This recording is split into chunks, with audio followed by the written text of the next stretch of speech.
ke mna ndingumakhulu walapha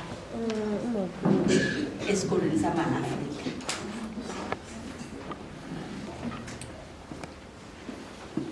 Ndingumakhulu nje, ndilizotsho, izotsho elihle.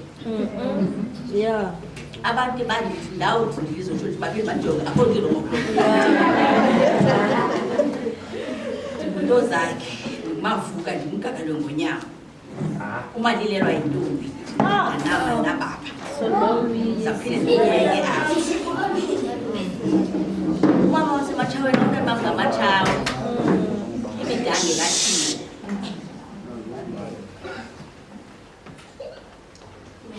Ingonyamana zikamlawo zaphinde ndibuye nalapho. Kuthiwe ke ngoku apha mandizokwaleka umsundulo kule nto iqhubeka nanjengamakhulu. Kuba abantu baqaphela phaya ekhaya, phaya emakhaya, xoxoxa makhulu ethule ethethwaga ehleli phaya ecani kodonga engathi akeva. Emva kwethuba kuthiwa ubusithini ke yona makhulu, siqale ziphume ke ngoku indaba. Andibazi kodwa lokhu bayenza naloo nto. Okanye bathi bagqibe bengababuza ontombini. Thatha le ndawo apha kule ngxoxo yanamhlanje ukuba uBusanele aqale ngokusilandela inkcubabuchopho zethu eziye zathethwa ngalo mba esingawo. Lo mba esingawo ngumba wokuba sizibone singabantu base-Afrika nabezinye izizwe, sizibone sihlutyulwe, asabinto. Njengomqhayi esitsho esithi ize ube uyinto kufuneka umamele umlungwana. Uyawuthi wabuyithetha ke le nto ithethwa ngumlungwana kuphakame nje ongezwili ngevi, akuphikise akuthi qiyo wapha ubalo kufuneka ube ngomlenze omnye. Uthetha into engeyo yakho. Into esingayo ukuba silahlekelwe kokwethu ngamazwi amafutshane. That's what the Southern epistemology is about. It's about our own.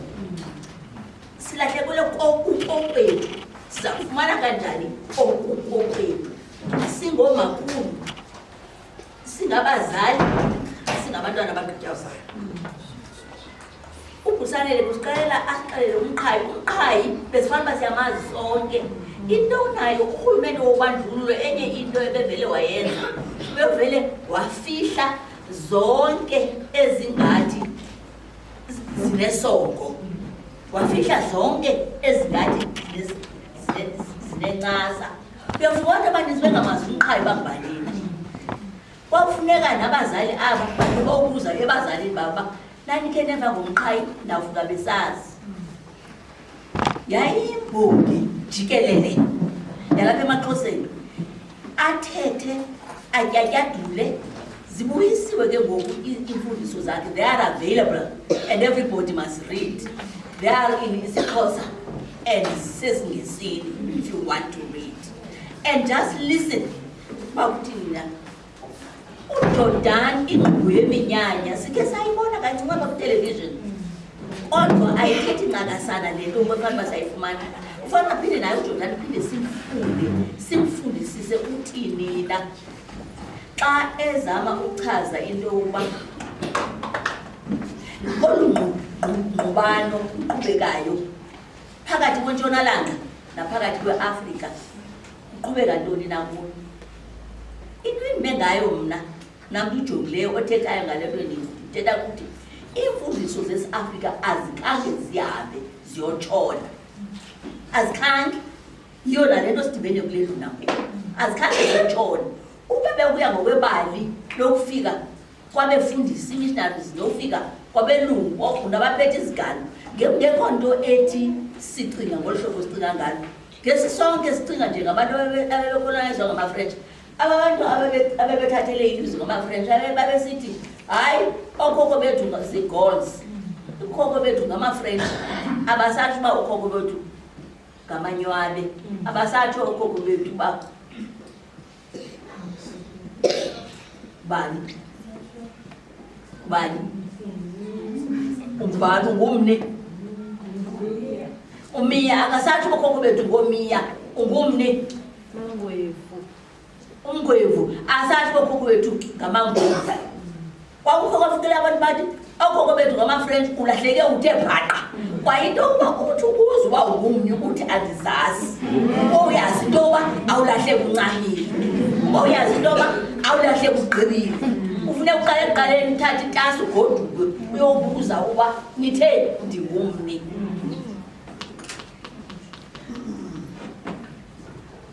Uthe umfundi walapha kwisikolo sama-Afrika wathi siyaqathwa. Uthe siyaqathwa.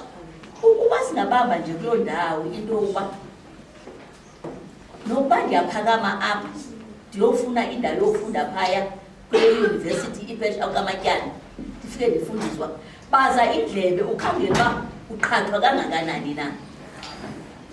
Ukuba sithumela umntana esikolweni afundiswe ngakumbi i-history, ingakumbi ezembali, wena mzalikazi, baza indlebe uba lo mntana uqhathwa kangakanani, ukwazi umhlalisa phansi uthi uyabona ke ayihambi kanje, ihamba kanje.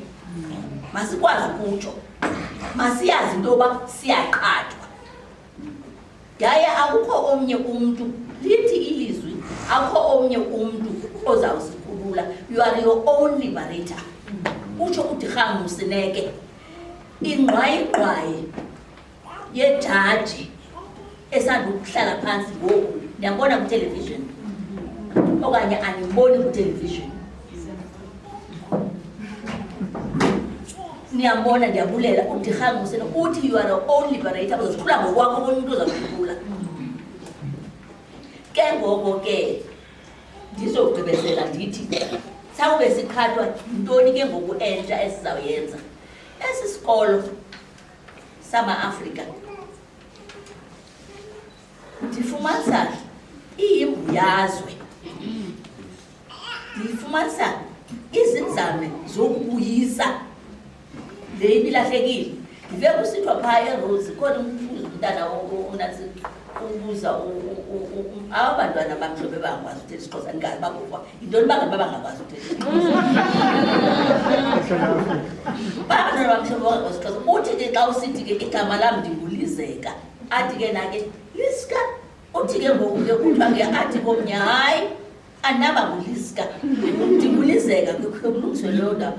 Kuthiwa ke ngokulungile ke uba ngaba uye wathi ndinguLiska, ndizakupha igama nam. Athi kulungile ke uzawundipha igama, wena uzawuba nguLiska nandiza kupha igama. Ndizawupha igama lakho ngubuyisa.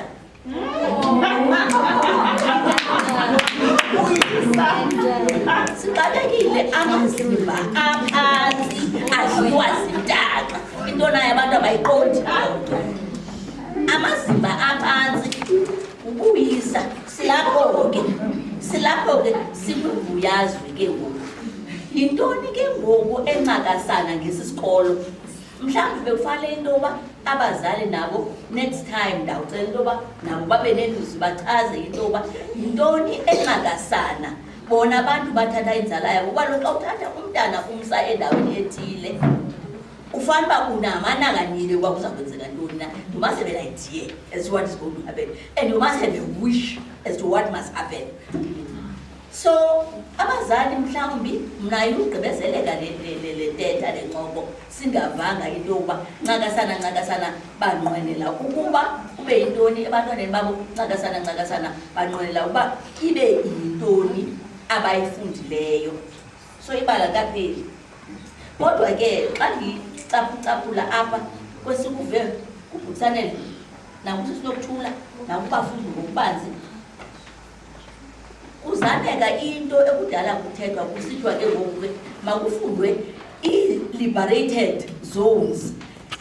ngela xesha lezigalo ke i-liberated zones yaziphaya ixesha apho angangeni ke ngoku lo becinto ukuthathela umhlaba kusiliwe kuthiwe kule indawo noba uyathanda ungeni lase-liberated zone ke ngoku apha ezikolweni zizintoni ezi that the liberated zones that we want, because we've got a new thinking, because we are creating a new world. We are creating a new world. New worlds are not brought down by birds.